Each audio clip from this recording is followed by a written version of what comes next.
भैया, स्वागत है आपका दरभंगा तक में। अभी मिथिला राज आंदोलन एक चरम सीमा पर पहुंच चुकी है और 4 दिसंबर को पटना का चलने की बात हो रही है लगातार सोशल मीडिया पर। जानना चाहेंगे नीतीश कुमार मिथिला के बारे में क्या सोचते हैं। बहुत अच्छा आपका प्रश्न है कि नीतीश कुमार हमारे माननीय मुख्यमंत्री जी जो पिछले 15 सालों से हमारे सत्ता में बैठे हुए हैं और हमारे लीडर हैं, हमारे मुख्यमंत्री हैं आज के ज़माने का, या कह लीजिए कि पुराने, वो हमारे बारे में क्या सोचते हैं। आश्चर्य लगेगा आपको कि मैं भी पिछले 5-7 सालों से यहाँ संघर्ष कर रहा हूँ, पिछले 15-20 सालों से यहाँ के बात व्यवस्था को देख रहा हूँ। मुझे ऐसा लगता है कि हमारे बारे में कुछ भी नहीं सोचते। जब भी मैं अखबार पढ़ता हूँ, जब से मुझे समझ आया, जब भी मैं अखबार पढ़ता हूँ, जैसे ये अखबार यहाँ रखा हुआ है, हिंदुस्तान अखबार है, इसमें हर घर गंगा जल, देखिए पूरे पृष्ठ का प्रचार, पूरे पृष्ठ का प्रचार है, दिखाइए इसे जरा नजदीक से, हर घर गंगा जल। मैं पिछले 5 दिनों से अखबार उल्टाता हूँ तो मुझे यही मिलता है। 5,000 करोड़ का प्रोजेक्ट, गंगा का जल हमारा, गंगा के जो गंगा नदी में जो पानी जाता है, पूरा उत्तर बिहार का पानी जाता है, बाढ़ हम झेलते हैं, सुखाड़ हम झेलते हैं, और हमारे पानी से गंगा का विकास, हमारे पानी से दक्षिण बिहार का विकास हो रहा है। यही सोचते हैं और इन्हीं बातों को समझाना है। मैं तो एक छोटी सी वानगी आपको दे रहा हूँ। लगातार पिछले 15 साल 20 सालों से हमने जो अखबार देखा है, हमने जो पढ़ाई की है, हमने जो न्यूज चैनल देखा है, हम जो बिहार सरकार के विकास की सोच देखते हैं, बिहार सरकार के विकास की दृष्टि देखते हैं, उसमें एक स्पष्टता है कि उसे दक्षिण बिहार का विकास करना है, उसे ग्लास ब्रिज बनाना है, उसे नालंदा का विकास करना है, राजगीर में कन्वोकेशन सेंटर बनाना है, राजगीर में बड़ा बड़ा एयरपोर्ट बनाना है, ग्रीन फील्ड नया नया बड़ा बड़ा स्टेडियम बनाना है, XYZ सब कुछ उधर ही करना है। तो नीतीश कुमार जब आप पूछते हैं कि क्या सोचते हैं, हमें ऐसा लगता है कि हमें जानबूझकर पलायन, हमें जानबूझकर गरीब बनाने की तमाम कुचक्र और तमाम जो तरह के जो संयंत्र है, षड्यंत्र है, वो पटना में बैठकर रचा करते हैं, यही सोचते हैं। चूँकि युवा हैं तेजस्वी यादव और युवाओं के साथ के लिए हमेशा वो ललायित रहते हैं, तो आपके हिसाब से तेजस्वी यादव की सोच कहाँ जाती है मिथिला राज के लिए। आप नीतीश कुमार की सोच कर लीजिए, या तेजस्वी यादव की सोच कर लीजिए, या भारतीय जनता पार्टी की सोच कर लीजिए। मैं तो कहता हूं कि राष्ट्रीय जनता दल के भी नेता है तेजस्वी प्रसाद यादव, हमारे माननीय उप मुख्यमंत्री हैं। मुझे ऐसा लगता था, या हमें भी ऐसा लगता था कि हो सकता है पिछले 15 सालों का जो कार्यकाल इनका रहा है 1990 से 2005 के बीच में राष्ट्रीय जनता दल, उससे इतर कुछ सोचेंगे। लेकिन ऐसा लगता है कि इन लोगों के ऊपर में आपसी समझौता है, चाहे वो नीतीश कुमार जी हो, चाहे वो तेजस्वी जी हो, चाहे वो बीजेपी वाले हो, सबकी आपसी समझौता है। हमारे पास क्या नहीं है। हमारे पास जब हम मिथिला रीजन की बात करते हैं, चंपारण से लेकर कटिहार तक की बात करते हैं, 100-125 सीट की बात करते हैं, 20-22 लोकसभा सीट की बात करते हैं, लेकिन जब सोचने की बात आती है, विकास की बात आती है, तो वही तेजस्वी प्रसाद यादव आते हैं और एक भी छोटा सा जो विकास का कोई जो होता है गोतक, या विकास का जो कोई जो होता है सोच, वो विकास की दृष्टि होती है, वो यहाँ दिखाने का काम नहीं करते।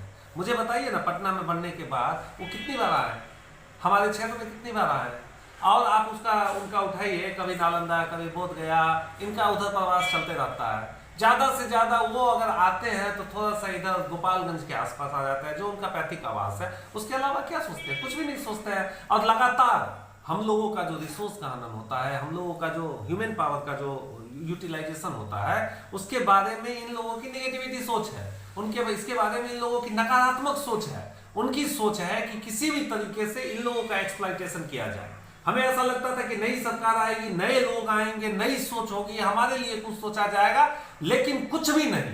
हमें अपने बारे में सोचना पड़ेगा। जब भी प्रश्न नीतीश कुमार का उठता है, जब भी प्रश्न हमारे deputy chief minister Tejashwi Yadav का उठता है, तो हमें ऐसा लगता है कि मिथिला के लोगों को अपने बारे में खुद सोचना पड़ेगा। उन्हें ये बात से निकलना पड़ेगा कि कोई इनके बारे में सोचे। कहने का मतलब ये है कि मिथिला के बारे में वो कुछ सोचते नहीं है, सिर्फ वोट के लिए यूज करते हैं। जी हाँ, यहाँ के तमाम नेताओं को देख लीजिए, कौन से नेता को कौन सा अच्छा पोस्ट दिया जाता है। बड़े बड़े नेता है, बड़े बड़े दिग्गज है, बहुत सारे नेता प्रतिभावान है, बहुत सारे नेताओं में प्रतिभा की कमी नहीं है। कौन से नेता को आगे बढ़ाया जाता है? कोई भी पार्टी, भारतीय जनता पार्टी हो, राष्ट्रीय जनता दल हो, जनता दल यूनाइटेड हो, यहाँ के किसी भी नौजवान को आगे बढ़ाने की बात कर लीजिए। आप बताइए, दरभंगा, मधुबनी, समस्तीपुर, सहरसा, सुपौल, पूर्णिया में कहीं पर भी एक भी फैक्ट्री लगाने की बात कर लीजिए।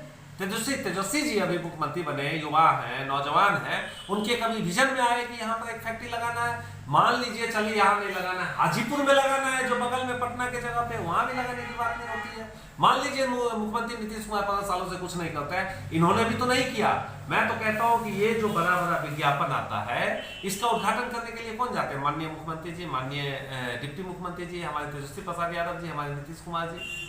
इससे पहले भी जब भारतीय जनता पार्टी की सरकार थी तो राजगीर में कन्वोकेशन सेंटर का उद्घाटन होता था, स्टेडियम का उद्घाटन होता था, बहुत कुछ होता था। लेकिन इधर कहाँ कुछ करने के लिए आते हैं? एक ऐसा प्रोजेक्ट बताइए जो इन सब लोगों ने हमें 1000 करोड़ का दिया हो, 500 करोड़ का दिया हो, जिसके जरिए यहाँ पे कुछ व्यापारिक उत्थान हो, जिसके जरिए यहाँ पे कुछ रिसोर्स का यूटिलाइजेशन हो, रिसोर्स का उत्थान हो, रिसोर्स बने, जिसके जरिए यहाँ के युवाओं को रोजगार हो, जिसके लिए उन लोगों ने आवाज उठाई हो।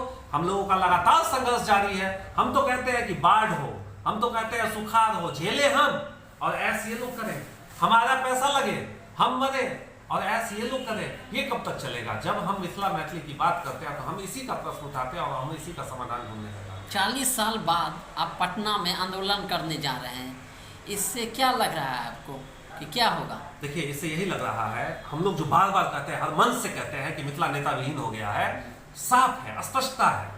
यहाँ दृष्टि की कमजोरी नहीं है, यहाँ विजन की कमजोरी नहीं है, यहाँ के लोगों ने नेता को बनाया नहीं। आप बताइए, 40 साल के बाद मिथिला की राजनीति पटना में होने जा रही है, मिथिला की बात पटना में होने जा रही है, मिथिला राज्य की कल्पना पटना में होने जा रही है, जिसका ऐतिहासिक संदर्भ है, जिसका अपना इतिहास है, जिसकी अपनी सोच है, जिसकी अपनी दृष्टि है, जिसका अपना विजन है। लेकिन 40 साल लग गया।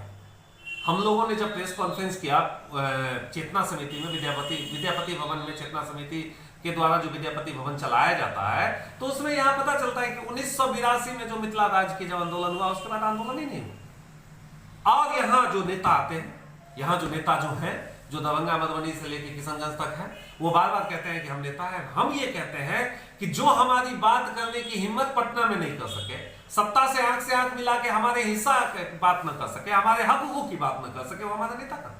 तो मैं कहता हूं स्पष्टता के साथ इसे मानिए कि नेता विहीन है। राजनीति में देखा गया है भैया कि लगातार जो भी नेता आए हैं जमीन पर वोट लेते हैं, और अगर जीत जाते हैं तो ठीक है, पार्टी में रहते हैं, हार जाते हैं तो अगले चुनाव में दूसरी पार्टी में जहाँ से टिकट मिले वहाँ चले जाते हैं। क्या मिथिलांचल में ऐसा कोई नेता है आपके नज़र में जो मिथिला मैथिली की बात करे, जो संघर्ष करने वाला, ओरिजिनल, जो हकीकत अपने ज़मीन की बात करे? देखिए, हम लोग जब भी बात करते हैं तो लगातार एक बात कहते हैं कि मिथिला नेता विहीन हो गया। मंच पे आके आप मिथिला राज्य की बात करते हैं, दरभंगा में, कभी बेनीपट्टी में, कभी पूर्णिया में, कभी कटिहार में, मंच पे आके आप बात करते हैं कि मिथिला के विकास की बात होनी चाहिए। आप दिल्ली के मंच, विभिन्न मंच पे जाके बात करते हैं मिथिला के विकास होनी चाहिए। नहीं, उत्तर बिहार बहुत पिछड़ा हुआ है, सबसे ज्यादा गरीबी है यहाँ पे, पर कैपिटा इनकम सबसे कम है। उत्तर बिहार का जितना भी डेटा है, एनएसएस का डेटा है, नेशनल स्टैटिस्टिकल सर्वे का डेटा है, सारा डेटा में उत्तर बिहार सबसे नीचे के सूचकांक पे है। जितने भी यहाँ के जिले हैं, सारे गरीब जिले हैं, पूरे देश के स्तर पर सब नीचे के सूचकांक में है। लेकिन जब आप प्रश्न करते हैं तो जवाब मिलता है?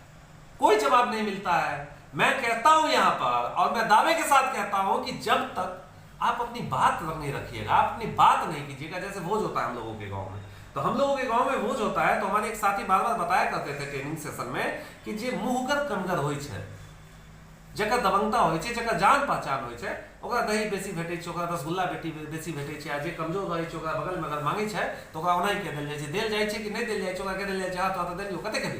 प्रश्न यही है कि हमारे नेता मुहगर कनगर नहीं है, हमारे नेता कोई भी जनता के नेता नहीं है, सारे पार्टी के नेता हैं। और पार्टी के नेता से आप कल्पना नहीं कर सकते हैं कि आपके हक और हुकूक की बात करें। पटना में मिथिला की बात क्यों नहीं होती है? पटना में मिथिला की बात नहीं होती है।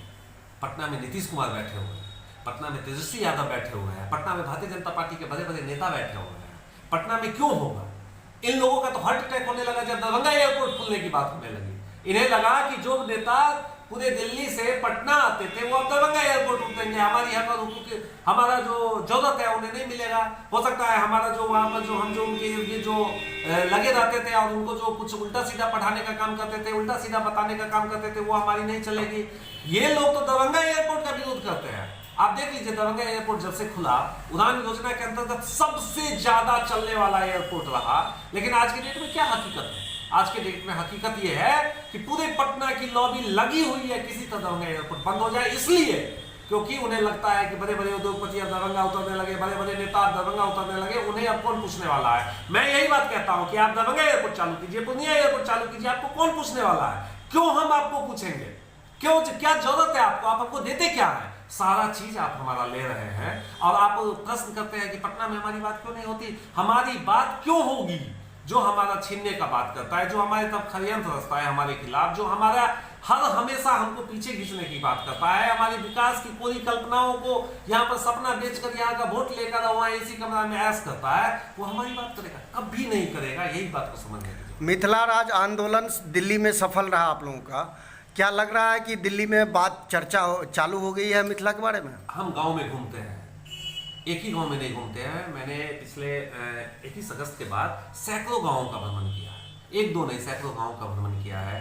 मैं टेक्निकली विभिन्न प्लेटफॉर्म पे भी हूँ, सोशल मीडिया के प्लेटफॉर्म पे भी हूँ, देश दुनिया के बहुत सारे लोगों से कनेक्टेड भी हूँ। आप कहीं भी पूछ लीजिए, 4 दिसंबर का चर्चा है, आप कहीं भी उस समय में पूछ लेते, 21 अगस्त का चर्चा है। लोगों के मन में है, लोगों के मन में है, लोगों की कल्पना में है, लोगों के दिल में है। और जो चीज लोगों के मन में, दिल में, कल्पना में होती है, उसे समय नहीं लगता है पंख फैलाने में।